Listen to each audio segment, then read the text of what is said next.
আপনাদের বাড়ি কমেন্ট ধরে আমি চলে যাব। নমস্কার বন্ধুরা, সবাই কেমন আছেন? আমি পাপড়ি চলে আসলাম আপনাদের মাঝে কিচেন অ্যান্ড ব্লগ থেকে। আজকে আপনাদের মাঝে থাকছে এই দুন্দুল দিয়ে ডাল মাখা মাখা রান্না। তবে একদম ঝোল ঝোল করব না, একটু গাঢ় করে রান্না করব। এটা কিন্তু রুটি দিয়ে খেতে ভীষণ ভালো লাগে এবং ভাত দিয়েও খেতে পারেন, অনেক মজা লাগে। তবে আমার ছেলে রুটি দিয়ে খেতে ভীষণ পছন্দ করে, ভাত দিয়েও খায়। এর জন্য ওর পছন্দ মতন রান্না করব আজকে। এখানে 3টা দুন্দুল নিয়েছি। এখানে আমি কিছু ডাল ভিজিয়ে রেখেছিলাম, একদম ফুলে টোল হয়ে গেছে। আর এই বড় ডালটা দিয়েই রান্না করব। ডালটা যাতে একটু আস্ত আস্ত থাকে, তাহলে খেতে ভীষণ ভালো লাগবে। এখন আমি এই যে ডালটা খুব সুন্দর করে একটু সিদ্ধ করে নিচ্ছি, দিয়ে দিচ্ছি। সিদ্ধ করে নিয়ে তারপরে কিভাবে রান্না করি সঙ্গে থাকুন। ডালটা সিদ্ধ করার জন্য একটু লবণ দিচ্ছি, আর দিয়ে দিচ্ছি কিছুটা জল। হাফ সিদ্ধ করব, এই জন্য বুঝে জল দিতে হবে, অল্প পরিমাণে দিয়ে দিচ্ছি। চুলাটা ধরিয়ে নিলাম, 5 মিনিটের ভিতর ডালটা সিদ্ধ হয়ে যাবে। সিদ্ধ হওয়ার পরে কিভাবে রান্না করছি সঙ্গে থাকুন। এখন দুন্দুলটা ভালো করে ছুলে নিচ্ছি। এটা দিয়ে ভালো করে ছুলে নেব। ছুলে নিয়ে তারপরে ধুয়ে কেটে নেব। এই যে দেখুন, এইভাবে কিন্তু আমি ছুলে নিচ্ছি। ছুলে ধুয়ে তারপরে কেটে নিচ্ছি। বন্ধুরা, এই যে দেখুন, ডালটা কিন্তু ফুটে আসছে। আমি এটা আর 2 মিনিট সিদ্ধ করে নেব। ডালটা গলে গেলে কিন্তু এই রেসিপিটা বেশি একটা ভালো লাগে না খেতে, তাই ডালটা কিন্তু আস্তে রাখতে হবে। সঙ্গে থাকুন, সাথে থাকুন, কিভাবে করেই দেখতে থাকুন। ডালটা একদম সিদ্ধ হয়ে গেছে, এই যে দেখুন। আর ডালটা কিভাবে সিদ্ধ করে নিয়েছি, এখন আমি ফোড়ন দিয়ে একবারে রান্না করে নেব। বন্ধুরা, আর দুন্দুলটা কিন্তু খুব সুন্দর করে কেটে নিয়েছি। খুব সুন্দর করে কিউট কিউট করে কেটে ধুয়ে নিয়েছি। আর এদিকে এখন কড়াইটায় তেল দিয়ে দিচ্ছি। এখানে আমি আস্ত রসুনটা ব্যবহার করব। ফোড়নে দিচ্ছি 2টা জিরা। এদিকে দিয়ে দিলাম ফোড়নে তেজপাতা, জিরা, আর দিয়ে দিলাম শুকনো লঙ্কা। এখন আমি একটু নেড়ে ছেড়ে ভেজে নিচ্ছি। ভাজাটা হয়ে গেছে, এখন দিয়ে দেবো এখানে আস্ত একটা বড় সাইজের রসুন দেখে নিয়েছি। আপনারা যারা পেঁয়াজ রসুন খান না, সেটা বাদ রাখতে পারেন। আমি এখানে একটা বেশি বড় রসুন দিয়ে দিচ্ছি।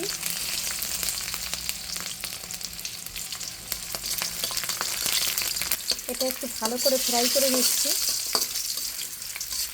আর ভালো করে ফ্রাই করলে খুব সুন্দর একটা ফ্লেভার আসবে।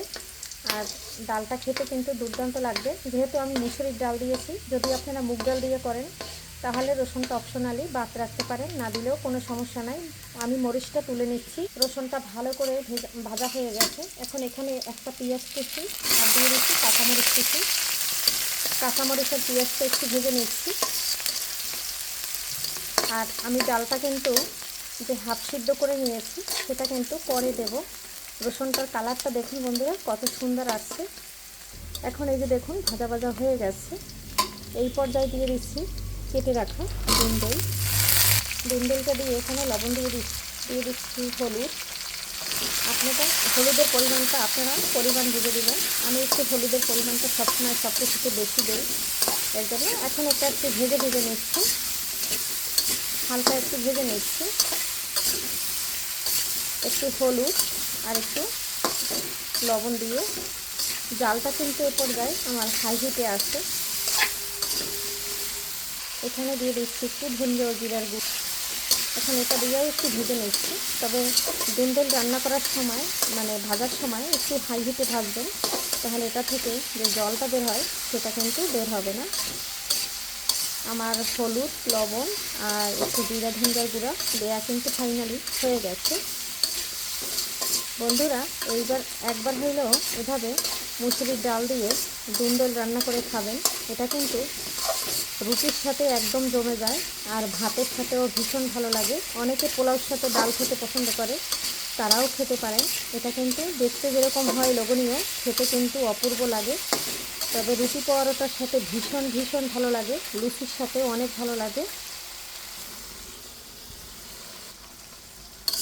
ডালটা দিয়ে এখন একটু নেড়ে চেড়ে কষিয়ে নিচ্ছি।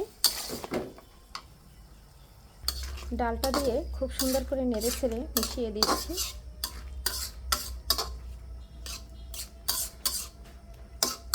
এখন আমি এখানে দিয়ে দিচ্ছি গরম জল। অবশ্যই আপনারা গরম জলটা দিবেন।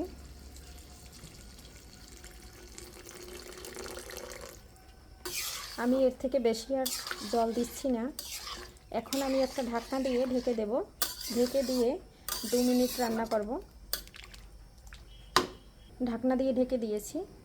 এই যে 2 মিনিট পরে চলে আসলাম। এখন একটু নেড়ে ছেড়ে নিচ্ছি। এই যে দেখুন বন্ধুরা, ডালটা কিন্তু আমার হয়ে গেছে। আর এটা রান্না করতে একদম অল্প সময় লাগে। এখন কিন্তু আর ঢাকতে হবে না। বন্ধুরা এই যে দেখুন রান্নাটা হয়ে গেছে। এখন একটু জিরের গুঁড়ো দিয়ে দেব, তাহলে কিন্তু নামিয়ে নেওয়া যাবে। আর একদম কিন্তু এটা নামিয়ে নিলে একদম মাখো মাখো হয়ে যাবে। এখানে যে 3টা মরিচ তেলের উপর দিয়েছিলাম সেটা তুলে নিয়েছিলাম, এখন আমি দিয়ে দিচ্ছি। অবশ্যই আপনারা ভাজা জিরার গুঁড়াটা দিবেন। এখন একটু নেড়ে ছেড়ে দিচ্ছি। আপনারা যদি চান এখানে ধনেপাতাটাও দিতে পারেন।